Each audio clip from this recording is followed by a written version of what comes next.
Bueno, buenas noches, gente.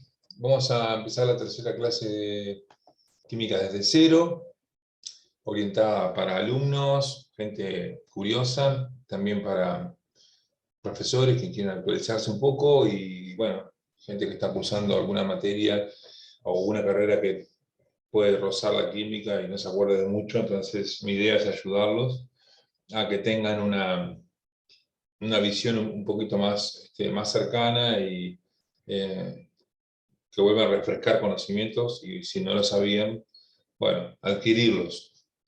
O sea que es una tarea bastante difícil para mí porque hay profesores también, hay madres, padres de alumnos, es decir, hay de todo un poco. Bueno, vamos a repasar la clase anterior, que es lo que dimos.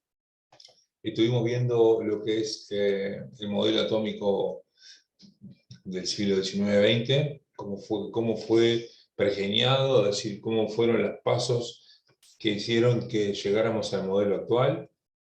O sea, es fundamental estudiar la historia para poder entender cómo funciona la ciencia. Para mí es el descubrimiento más importante del hombre, el haber encontrado cómo estaba formado un átomo. Y bueno, nos dimos cuenta que el átomo estaba formado por partículas, que son siempre las mismas, que les pusimos nombres, les pusimos carga, que son completamente eh, subjetivos esos nombres y esas cargas. Pero que nombrándolos de esa manera llegamos a tener un conocimiento de toda la materia que forma el universo. No es nada más ni nada menos. Es decir, con esa forma de nombrar nuestras cositas hemos llegado a entender de qué está hecho el universo. Toda la materia tan diferente que vemos, desde el aire que respiramos, el suelo que pisamos, la comida que ingerimos, nuestros propios cuerpos, los árboles o los animales, están compuestos todos de lo mismo. Eso es lo maravilloso de la ciencia y del descubrimiento que hemos encontrado la mínima unidad llamada átomo, formado por neutrones, protones y electrones. A los protones les dimos carga positiva, a los electrones negativa, y a los neutrones no les pusimos carga. Protones y neutrones los encontramos muy compactos en un lugar que se llama núcleo, y los electrones están fuera de ese núcleo, digamos, orbitando. Los electrones son mucho más chiquitos que los protones y los neutrones, que son prácticamente iguales entre sí, casi 2000 veces más grandes que los electrones. Pero todos tienen su masa, todos lo pongo en una balanza y tienen su peso. A su vez, hemos definido una unidad de química que le hemos llamado el mol, que lo que nos sirve a nosotros es para juntar la cantidad de esos átomos y poder medirlos en un laboratorio, en un lugar donde sea más sencillo que estar midiendo de un átomo. A esa sustancia, a esa forma de medir le llamamos mol, y ese mol representa una cantidad de materia bastante importante con respecto a los átomos. Son casi 600.000 trillones de cosas son las que forman un mol. Que obviamente que 600.000 trillones de días son cientos de miles de millones de años, pero acá hay 3 moles de agua, 5 moles de agua. Por lo tanto, desde el punto de vista de los átomos, que son tan chiquitos, el mol es una medida para nosotros fácil de poder maniobrar. No es fácil si hablamos de cosas macro. Si un mol de árboles son, no sé, la cantidad de árboles que hay en la Tierra por 100.000 millones de tierras. Imposible de medir. Y bueno, hemos llegado a cómo son los elementos químicos, de qué están compuestas las cosas. Los elementos químicos son todos diferentes. Acá tengo una tabla periódica, no sé si la ven ahí. Ahora, donde hay unos 120 elementos, hay unos 90 elementos que son naturales, que existen en la Tierra, y hay otros que fueron inventados por el hombre. los elementos que son propios de la naturaleza son muy diferentes entre sí, muy, muy diferentes. Sin embargo, la diferencia tan grande que se manifiesta macroscópicamente, es decir, desde el punto de vista de las propiedades organolépticas, del sentido, es decir, no es lo mismo un mol de carbono que un mol de agua o un mol de aire, es decir, son tan distintas las cosas. Sin embargo, la diferencia entre ellos hemos descubierto que es muy poquita. O sea, la diferencia entre un elemento y otro es simplemente el número de protones que contiene su núcleo. Nada más que eso. Con eso es suficiente para poder diferenciar entre un elemento y otro. Voy a... Bueno, hay mucha más gente para admitir, pero no por aquí. Entonces, hemos definido que un elemento lo vamos a representar de esta manera. Con un símbolo X, que puede tener una o dos letras, y un supraíndice a la izquierda, que le vamos a llamar A. Esa A lo que está significando es, a ver, voy a anotar,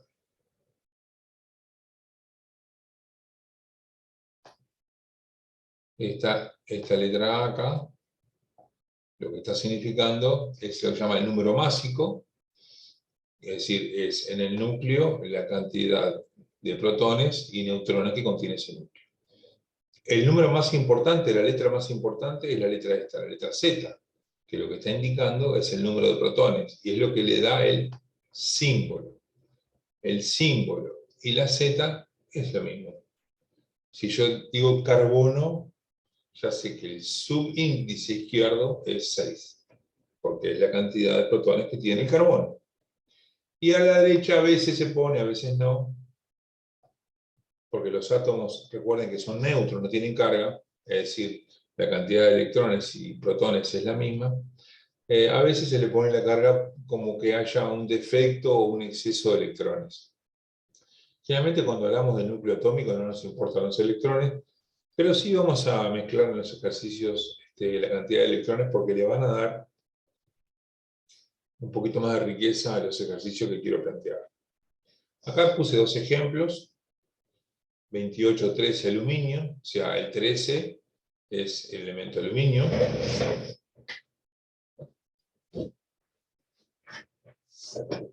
Aquí se ve.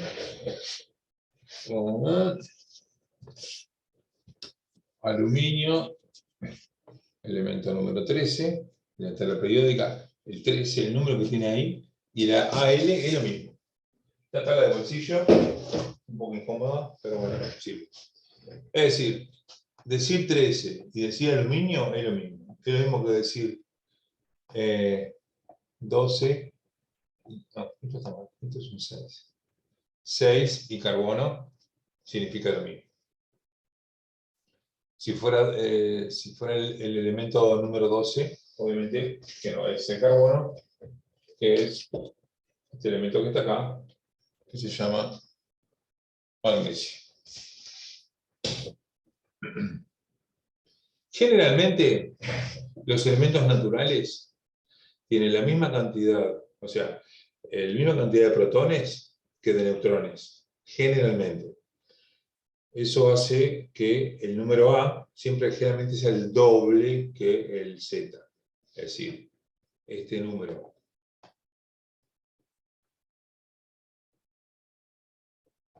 Este número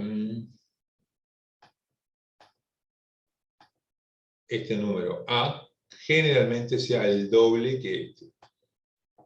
Eso ocurre en los elementos del medio de la tabla periódica. Los elementos de arriba generalmente tienen más protones que neutrones, y los elementos de abajo tienen más neutrones que protones. ¿Por qué pasa eso?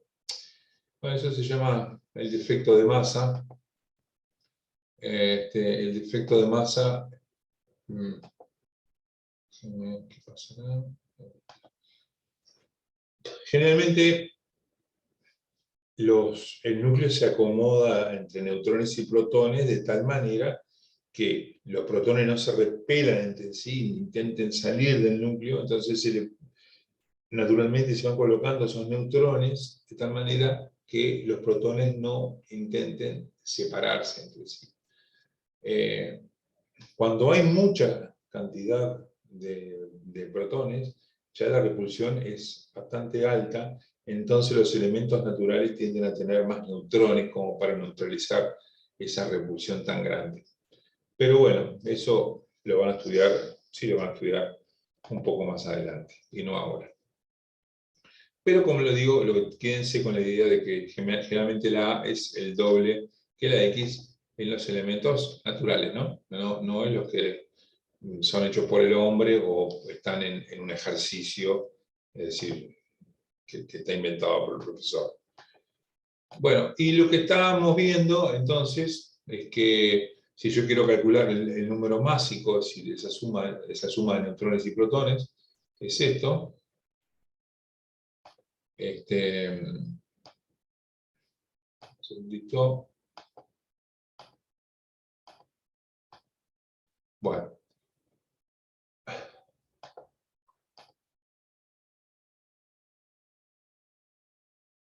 Es decir, la A es la suma de neutrones y protones. Para hallar la A, sumo estas dos cosas. Si yo quiero hacer la N, obviamente hago la resta. Si quiero calcular la carga que tiene ese ion, es decir, no es un átomo, es un ion, si resto protones menos electrones y me da la carga. Si la carga me da positiva, significa que la P es más grande que la E. Si la carga me da negativa, significa que la cantidad de electrones es mayor que la cantidad de protones. Sencillo. Acá está un despeje sencillo de cómo calcular uno u otro. Así que con esto nosotros podemos manejarnos para completar este cuadro, que ya habíamos hablado en la clase pasada, que lo amarillo es lo que hay que completar y lo que está en blanco es un dato de la letra. Es un ejercicio bastante completo, tiene todo un poco, y hay una fila, una columna, perdón, de control, que es esta. La columna de control que me tiene que dar 0 siempre, si está bien el ejercicio. Habíamos calculado hasta el número 4, o voy a hacer algunos más, no muchos más, como un poco para refrescar, porque esto no es la química que yo quiero, no es el lugar donde yo quiero llegar, esto lo pueden ver en cualquier lugar, están todos los libros, hay millones de tutoriales de YouTube que tienen esto, creo, no miro mucho YouTube, pero no es la parte medular de la química. De cualquier manera hay que saber manejar esto para poder arrancar de ahí, sí, a poder empezar a pensar, porque esta materia se usa el razonamiento y no la memoria. La memoria es importante, como todo, tenemos que saber cómo nos llamamos, pero no a la hora de resolver ejercicios. Ahí no precisamos tanto la memoria, sino el saber razonar. Por eso este ejercicio está hecho para razonar, obviamente con todo lo que yo les acabo de decir. Vamos a continuar con la fila 17. Hay un elemento que tiene el número atómico 4. Si tiene el número atómico 4, perdón, empezamos con la parte de blanco. La parte de blanco dice que tiene 4 protones, por lo tanto el número atómico 4. La fila D, la columna D y la E son la misma. Número atómico de protones significa lo mismo, y es el símbolo del elemento, es lo que define un elemento. El carbono es carbono porque tiene 6 protones, o sea el número atómico es 6, y el símbolo es la C. Esas tres cosas están unidas indisolubles. La cantidad de neutrones y la cantidad de electrones que tenga, eso sí puede variar muchísimo, pero no en la cantidad de protones, porque si tiene 6 protones ese núcleo, es un carbono, no es otra cosa. Si tiene 4, perdón, seguimos acá. El número másico me dice que es 4, o sea que la A acá es 4. Si yo quiero calcular el número de protones, resto A menos protones. A menos protones es 4 menos 4, la cantidad de neutrones es 0. No tiene neutrones este elemento.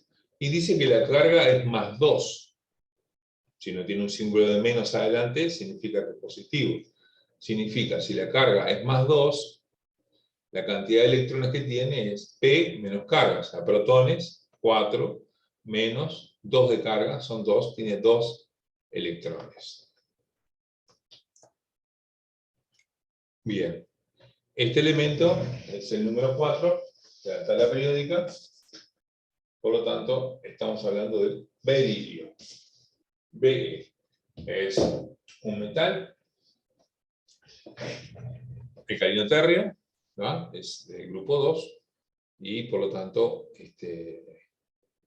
tiene las propiedades de los metales, aunque es muy bajo en su número atómico, y por lo tanto algunas de esas propiedades tan clásicas de los metales no las tiene el berilio. Tampoco es un elemento muy abundante en la Tierra, pero existe y es real. Seguimos. Acá tengo un elemento que tiene 10 electrones y 21 neutrones, ¿no? Y me dice que la carga es 0, no me dice más nada. Yo tengo que averiguar todo el resto. Si tengo electrones y neutrones, perdón, si tengo sí, electrones y carga, electrones 10, carga 0, electrones 10, carga 0, entonces significa que la cantidad de protones es la misma que la cantidad de electrones, porque si la carga es 0 significa que están igualados. Por lo tanto, esta tiene también 10 protones. Y si tiene 10 protones, el número atómico es 10, porque todas las cosas son iguales, y el elemento es el mismo, es un gas noble, es el neón. El número másico es la suma de neutrones y protones. Neutrones dice que tiene 21, y tiene 10 protones, así que por lo tanto acá el número másico es 31, es la suma de las dos cosas. Me sigue dando 0, entonces está bien hecho el ejercicio. Bien, ahora pasemos al otro, un elemento más pesado, tiene 92 protones, tiene 92 electrones, por lo tanto ya podría decir que la carga es 0, es un átomo, no tiene carga, porque la suma de protones y electrones es 0. Y tiene 235 de número másico. El número másico, recuerden que es la suma de neutrones más protones. Si yo quiero calcular neutrones, resto 235 menos 92, que me da 143. ¿Verdad? El número atómico es 92. Este elemento es nada más y nada menos que el uranio, famoso elemento radioactivo, formador de las bombas atómicas, etcétera, etcétera. Fíjense que el número de protones es 92 y el número másico es bastante más que el doble, ¿no? El doble de esto sería 184, ¿verdad? Y tiene 235. O sea que acá la relación N sobre Z, esta que hablamos, es mayor que 1, mayor que 2, 2 y algo. Eso va a significar algo desde el punto de vista nuclear. El hecho de que, naturalmente, aunque este elemento del 235 no es el que existe en la naturaleza, sino que es un enriquecido. Cuando se enriquece algo, se le agregan neutrones a ese átomo. Bueno, y así completamente. Yo esto lo voy a dejar en la clase, en el grupo de Facebook Aprendiendo Química Universitaria Gratis, para que ustedes lo completen y me lo envíen. Están todos en los grupos de WhatsApp, así que me lo pueden enviar, yo lo corrijo, no tengo ningún problema. Ahora vamos a seguir pensando. Acá, me he olvidado, acá tengo otra fila que es el símbolo. El símbolo del elemento. Voy a hacer uno más porque acá me llama la atención que puse el mismo elemento, ¿no? Mismo número atómico, por lo tanto la cantidad de protones es la misma, lo voy a hacer también yo. Vieron que la diferencia acá de neutrones es 142, 143, son muy parecidos. Tiene 92 electrones, y si tiene 92 electrones y 92 protones, entonces la carga también es 0 de este elemento, no tiene carga, o sea, es un átomo.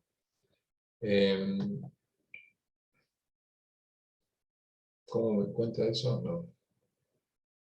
No, estaba mirando de arriba, ¿no? De abajo, ya lo completé acá, me faltó número másico, esto lo puse mal yo, Carga cero, está bien, sí, está bien lo que ha hecho. Carga cero, entonces la cantidad de neutrones es 92. Y el número másico, si tiene la misma cantidad de protones, pero tiene un neutrón menos, el número másico es uno menos, sino 34. Estos dos elementos entre sí, que es el mismo elemento, o sea, tiene la misma cantidad de protones, que es lo que define un elemento, la única diferencia que tiene es la cantidad de neutrones. La cantidad de neutrones que tiene hace que uno sea el estable, o sea, que existe en la naturaleza, por definición, y otro sea artificial, hecho por el hombre. Se le agregó un neutrón más. Esos dos tipos del mismo elemento, pero que tienen diferente cantidad de neutrones, se llama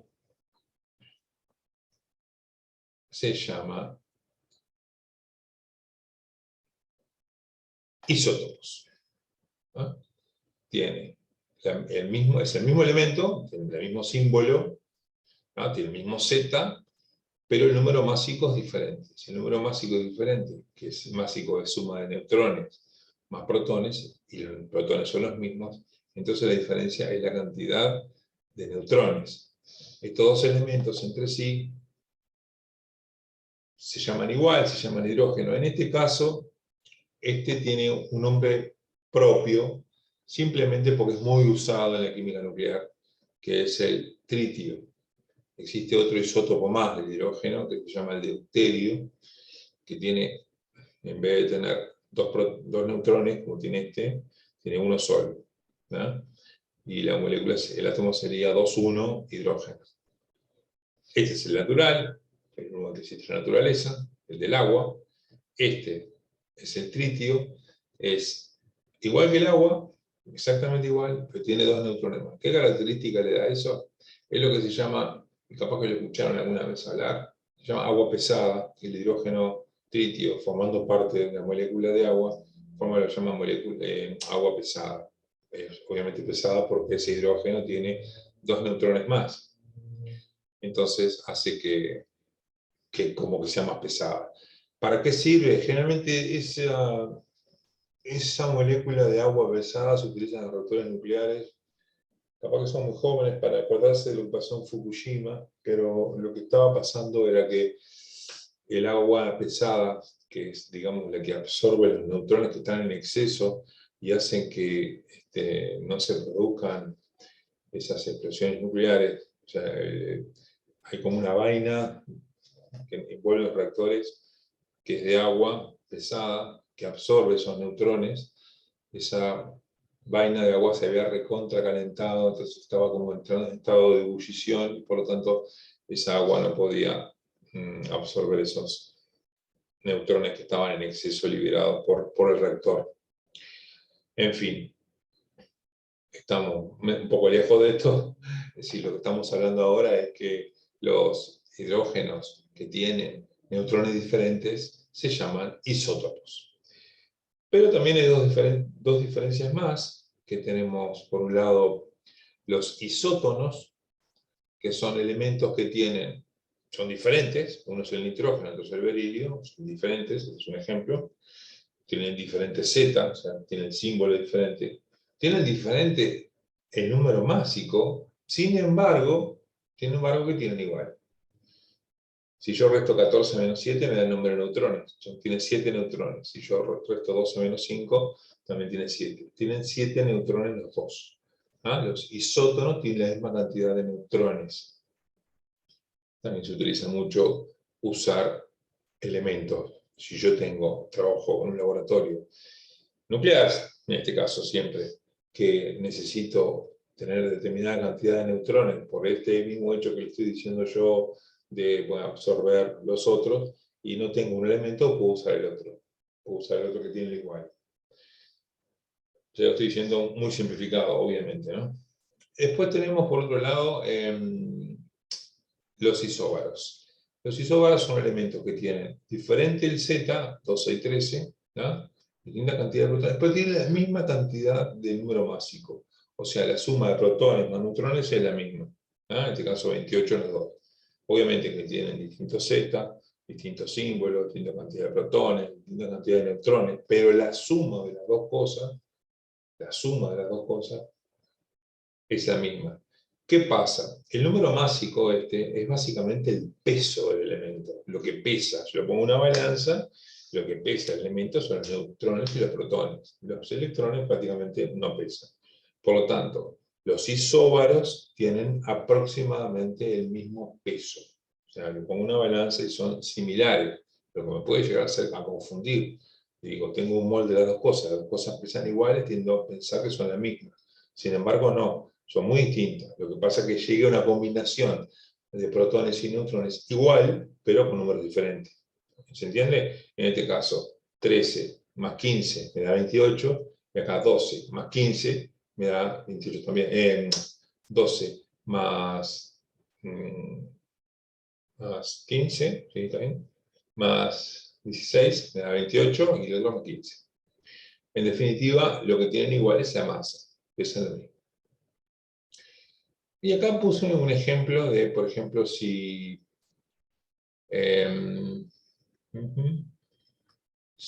por ejemplo, vamos a hacer el caso que estaba acá, el del uranio, el 6 y el 7. El 6 y el 7, entre sí, habíamos dicho que tienen el mismo número atómico, el mismo Z, pero diferente número de neutrones, o sea, diferente A. Tiene el mismo Z, se llaman isótopos. Voy a ponerlo.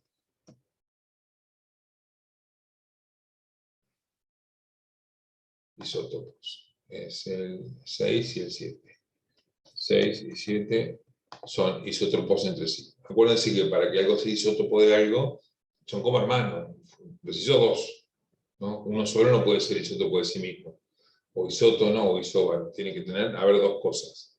En este caso, 6 y 7 son iguales. Me hago una pregunta acá, que quiero ver, que es, no me acuerdo, ¿qué son 17 y 19?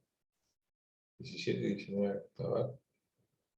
Bueno, 17, 7 y 19, 7. No sé. Supongo que me está hablando de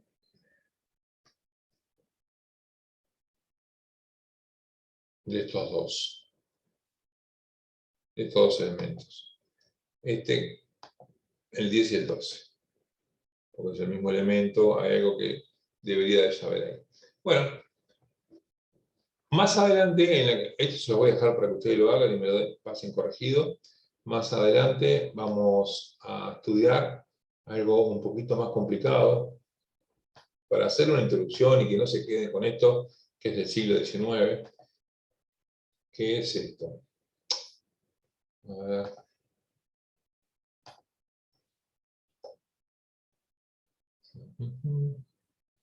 Ya le digo.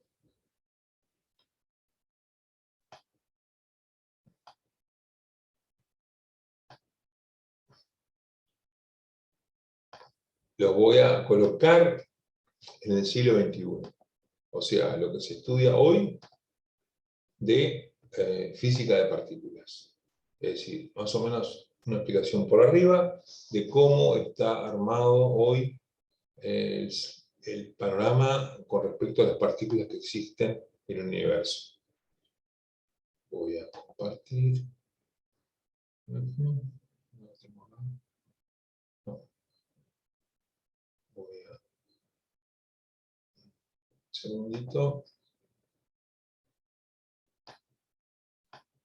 Acá.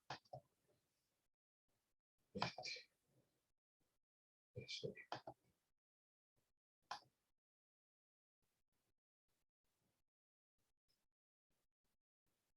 Claro, yo sé lo que pasa. Un segundo.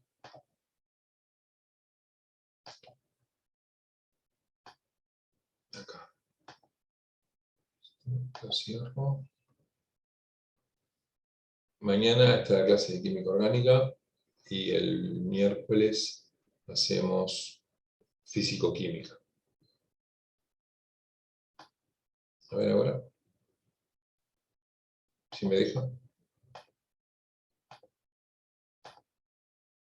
Acá está. Vamos a estudiar muy rápidamente, en la clase que viene, vamos a empezar con cálculos, la semana que viene, cálculos estequiométricos, vamos a entrar en la cocina de la química, vamos a preparar algo, y necesitamos saber cuánto tenemos que agregar de cada uno de los reactivos para obtener lo que queremos hacer. Queremos hacer una torta, y bueno, le queremos agregar, cuánto tengo que agregarle cada cosa para tener la torta.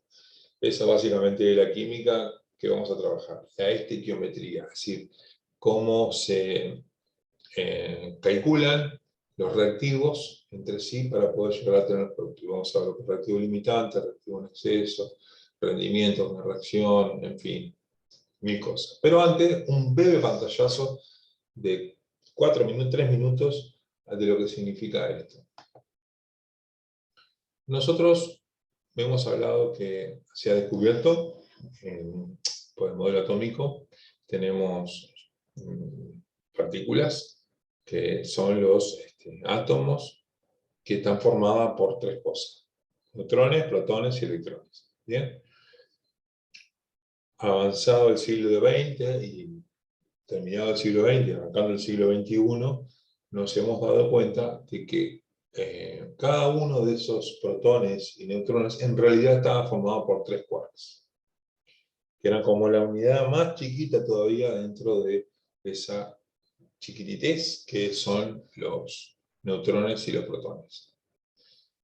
Entonces, ya ahí nos empezó a cambiar un poco todo el panorama, y además, ¿por qué un electrón se repele con un electrón? ¿Por qué un protón se atrae con un protón? ¿Por qué 2 protones se repelen entre sí?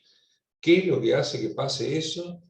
Están las fuerzas electromagnéticas, las fuerzas gravitatorias. Pero bueno, hemos descubierto también que hay partículas que son partículas que transportan fuerza.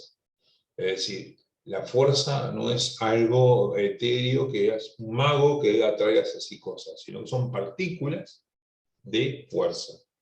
No tienen masa, sí tienen fuerza. Entonces, digamos que lo hemos dividido, esto se llama, esta forma de mirar el universo se llama modelo estándar de la ciencia. Es un modelo estándar, hay muchos modelos, este es el que está más asentado de todos. Tenemos la materia, entonces, o sea, las cosas que pesan, que las pongo en una balanza y pesan, formado por quarks y leptones. A su vez los quarks se van dividiendo, y los que forman el núcleo son los bariones, que forman átomos y moléculas. Digamos que de este lado, de la izquierda, tenemos lo que son las masas, la cosa que pesa, la que puedo ver y la que puedo poner en una balanza. Y del otro lado tengo los portadores de fuerza, que están divididos en 4, que hasta hace 3-4 años eran 3. Eran gluones, bosones, son bosones de 3 tipos, W y Z, y fotones. El fotón ya existía en la época de Einstein. Recuerden que Einstein, su premio Nobel no fue por la teoría de relatividad, que dentro de todo no pudo completarla, sino fue por el efecto fotoeléctrico. Es decir, el tipo descubrió que la luz puede mover la materia. No es algo muy raro lo que estoy diciendo, pero básicamente suena muy, muy raro, ¿no? Pero bueno, él descubrió que mediante determinado efecto resulta que la luz se comportaba como una partícula, es decir, venía y le pegaba a un electrón y lo hacía saltar. O sea, no solamente se comportaba como una onda, sino que también, o sea, es el descubrimiento tal que demuestra que la luz se comporta como una onda y como una partícula. Entonces, los fotones están acá del lado de la fuerza, porque no tienen masa. Sin embargo, tienen cantidad de movimiento. Son capaces de producir choques elásticos, inelásticos.